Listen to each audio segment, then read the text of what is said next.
Vivo V21e 5G എന്ന പുതിയൊരു smart phone ഇന്ത്യയിൽ ലോഞ്ച് ചെയ്തിട്ടുണ്ട്. ഈ ഒരു ഫോൺ വരുന്നത് 25,000 രൂപ പ്രൈസ് റേഞ്ചിലാണ്. ഈ ഒരു വീഡിയോയിൽ നമ്മൾ നോക്കാൻ പോകുന്നത് Vivo V21e 5G എന്ന ഫോണിൽ വരുന്ന സ്പെസിഫിക്കേഷൻ ഈ ഒരു പ്രൈസ് റേഞ്ചിൽ എങ്ങനെയുണ്ട് എന്നുള്ളതാണ്. അതിനു മുമ്പ് ഇതുപോലുള്ള വീഡിയോസ് ഇനിയും കാണാൻ താല്പര്യമുണ്ടെന്നുണ്ടെങ്കിൽ ഈ ചാനൽ ഒന്ന് സബ്സ്ക്രൈബ് ചെയ്യാവുന്നതാണ്. പിന്നെ അടുത്തൊരുന്ന ഒരു ബെല്ലൈക്കണും കൂടി എനേബിൾ ചെയ്ത് വെച്ചാൽ ഞാൻ വീഡിയോസ് അപ്ലോഡ് ചെയ്യുമ്പോൾ തന്നെ നിങ്ങൾക്ക് അതിൻ്റെ നോട്ടിഫിക്കേഷൻ ലഭിക്കുന്നതായിരിക്കും. ആദ്യം നമ്മൾ പോസിറ്റീവായിട്ടുള്ള കാര്യങ്ങൾ പറയുകയാണെങ്കിൽ ഒന്നാമത് പറയേണ്ട ഒരു കാര്യം ഈ ഒരു ഫോണിൻ്റെ വെയിറ്റും തിക്നെസ്സും ആണ്. ഈ ഫോണിൻ്റെ വെയിറ്റ് വരുന്നത് ഏകദേശം 165 ഗ്രാമാണ്. അപ്പോൾ അത്യാവശ്യം നല്ല വെയിറ്റ് കുറഞ്ഞൊരു ഫോണാണ് Vivo V21e 5G എന്ന ഫോൺ. ഈ ഫോണിൻ്റെ തിക്നെസ് വരുന്നത് 7.67 mm ആണ്. അപ്പോൾ അത്യാവശ്യം നല്ല തിന്നായിട്ടുള്ള ഒരു ഫോൺ കൂടിയാണ് Vivo V21e 5G എന്ന ഫോൺ. പിന്നെ പോസിറ്റീവായിട്ട് വരുന്ന മറ്റൊരു കാര്യം ഇത് ഓഫ്ലൈൻ ഫോണാണ്. ഇത് ചിലവർക്ക് ഒരു പോസിറ്റീവായിരിക്കും. കാരണം ചിലവർക്ക് ഫോൺ പുറത്ത് ഷോപ്പിൽ പോയിട്ട് എടുക്കുന്നതാണ് താല്പര്യം.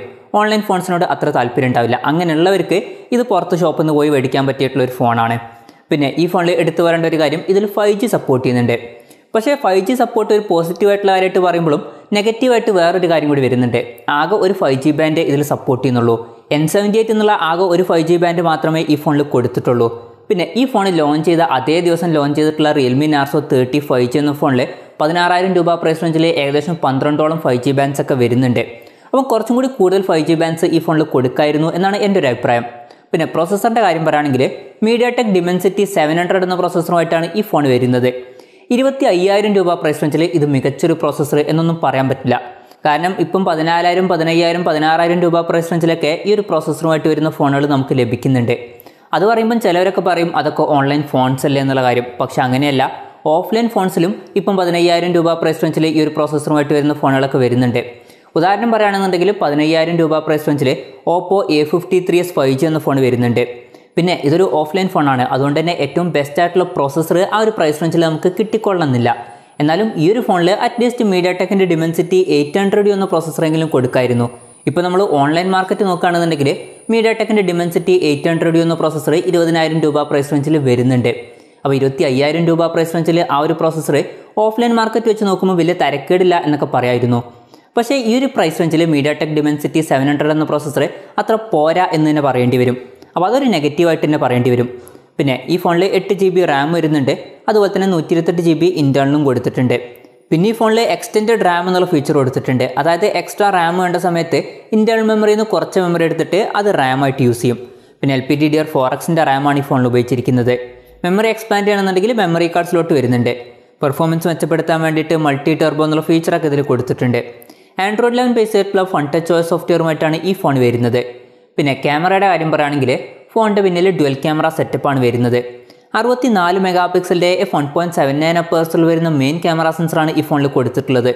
പിന്നെ ഈ ഫോണിൽ 8 മെഗാപിക്സലിൻ്റെ f2.2 അപ്പേഴ്സിൽ വരുന്ന അൾട്രാ വൈഡ് ആംഗിൾ ലെൻസ് വരുന്നുണ്ട്. ഇതിൻ്റെ ഫീൽഡ് ഓഫ് വ്യൂ വരുന്നത് 120 ഡിഗ്രിയാണ്. ഇതിൽ എനിക്ക് ഇഷ്ടപ്പെട്ട ഒരു കാര്യം എന്താണെന്ന് വെച്ചാൽ ഇപ്പം പല കമ്പനികളും ചെയ്യുന്ന ഒരു കാര്യമാണ്. അവരുടെ ഫോണിൽ ക്വാഡ് ക്യാമറ സെറ്റപ്പ് അല്ലെങ്കിൽ ട്രിപ്പിൾ ക്യാമറ സെറ്റപ്പ് ഉണ്ട് എന്നുള്ളൊക്കെ പേര് വരുത്താൻ വേണ്ടിയിട്ട് വലിയ യൂസ് ഒന്നുമില്ലാത്ത വേസ്റ്റ് ആയിട്ടുള്ള 2 മെഗാപിക്സലിലെ മാക്രോ ലെൻസും അതുപോലെ തന്നെ 2 മെഗാപിക്സലിലെ ഡെപ്ത് സെൻസറും വെറുതെ കൊടുക്കും. എന്തായാലും Vivo V21e 5G എന്ന ഫോണിൽ അങ്ങനെ ഒരു കാര്യം ചെയ്തിട്ടില്ല. യൂസ്ഫുൾ ആയിട്ടുള്ള 2 സെൻസേഴ്സ് തന്നെയാണ് ഈ ഫോണിൽ കൊടുത്തിട്ടുള്ളത്. ഫ്രണ്ടിൽ 32 മെഗാപിക്സലിലെ f2.0 അപ്പേഴ്സിൽ വരുന്ന സെൽഫി ക്യാമറ ആണ് വരുന്നത്. ലോ ലൈറ്റ് പെർഫോമൻസ് മെച്ചപ്പെടുത്താനുള്ള നൈറ്റ് മോഡ് എന്നുള്ള ഫീച്ചർ ബാക്ക് ക്യാമറയിൽ കൊടുത്തിട്ടുണ്ട്. അതുപോലെ തന്നെ ഫ്രണ്ട് ക്യാമറയിലും ഈ ഒരു ഫീച്ചർ കൊടുത്തിട്ടുണ്ട്. ബാറ്ററിയുടെ കാര്യം പറയുകയാണെങ്കിൽ ഈ ഫോണിൽ 4000 mAhൻ്റെ ബാറ്ററിയാണ് കൊടുത്തിട്ടുള്ളത്. ചിലപ്പം വെയിറ്റും തിക്നെസ്സോ കുറയ്ക്കാൻ വേണ്ടിയിട്ടായിരിക്കണം ഈ ഫോണിൻ്റെ ബാറ്ററി 4000 mAh ഒതുക്കിയത്. പിന്നെ ഈ ഫോണിൽ 44 വാട്ടിൻ്റെ ഫാസ്റ്റ് ചാർജിങ് സപ്പോർട്ട് ചെയ്യുന്നുണ്ട്. അത് നല്ലൊരു കാര്യം തന്നെയാണ്. പിന്നെ Type-C ചാർജിംഗ് പോർട്ടുമായിട്ടാണ് ഈ ഫോൺ വരുന്നത്. ഡിസ്പ്ലേയുടെ കാര്യം പറയുകയാണെങ്കിൽ ഈ ഫോണിൽ 6.44 ഇഞ്ചിൻ്റെ ഫുൾ HD+ ഡിസ്പ്ലേ ആണ് വരുന്നത്. എടുത്തു പറയേണ്ട ഒരു കാര്യം ഈ ഫോണിൽ amoeld ഡിസ്പ്ലേ ഉപയോഗിച്ചിട്ടുണ്ട്. അത് നല്ലൊരു കാര്യം തന്നെയാണ്. പക്ഷേ ഈ ഫോണിൽ കൂടെ റിഫ്രഷ് റേറ്റും സപ്പോർട്ട് ചെയ്യുന്നില്ല. 60 Hz റിഫ്രഷ് റേറ്റുമായിട്ടാണ് ഈ ഫോൺ വരുന്നത്. ഈ ഒരു പ്രൈസ് റേഞ്ചിലൊക്കെ കൂടിയ റിഫ്രഷ് റേറ്റ് കൊടുക്കായിരുന്നു എന്നാണ് എൻ്റെ ഒരു അഭിപ്രായം. പിന്നെ ഈ ഫോണിൻ്റെ ഫ്രണ്ടിൽ വാട്ടർ ഡ്രോപ്പ് നോച്ച് ഡിസൈനിലെ നോച്ച് കൊടുത്തിട്ടുണ്ട്. അത് ഒഴിവാക്കായിരുന്നു. ഈ ഒരു പ്രൈസ് റേഞ്ചിലൊക്കെ പഞ്ചോൾ ഡിസ്പ്ലേ കൊടുക്കായിരുന്നു. പിന്നെ Vivo V21 5G എന്ന ഫോണിലൊക്കെ വാട്ടർ ഡ്രോപ്പ് നോച്ച് ഡിസൈനാണ് വരുന്നത്.